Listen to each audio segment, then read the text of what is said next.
Hello दोस्तों, नमस्कार। आप देख रहे हैं भोजपुरी स्टार न्यूज़ और भोजपुरी स्टार न्यूज़ में आपका स्वागत है। तो आज आपको एक न्यू अपडेट देने वाला हूं, जो खेसारी लाल यादव का आज से मानिए 1 महीना पहले गाना आया था, दीवाना बदमाश हो जाए। तो वो गाना देखिए इंस्टाग्राम पे कितना रील चल चुका है, जिसका व्यू मानिए तो 26,000 रील बन चुका है।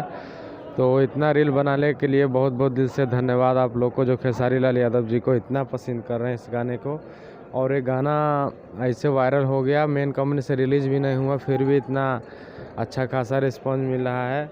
तो खेसारी लाल यादव जी को जितने चाहने वाले हैं, आप लोग को यही निवेदन है कि इस गाना को बहुत से ज़्यादा वायरल करें और अपना ताकत बता दें कि हम कितने बड़े उनके फ़ैन हैं।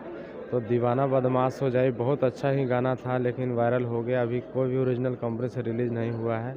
तो ऐसे ही गर्दा उड़ा के सुनिए दीवाना बदमाश हो जाए, जिसका राइटर थे अखिलेश बाबा। बहुत ही मस्त राइटर थे अखिलेश बाबा। और म्यूजिक डायरेक्टर है राज गाजीपुरी, जो एकदम नंबर 1 राज गाजीपुरी जी बवाल में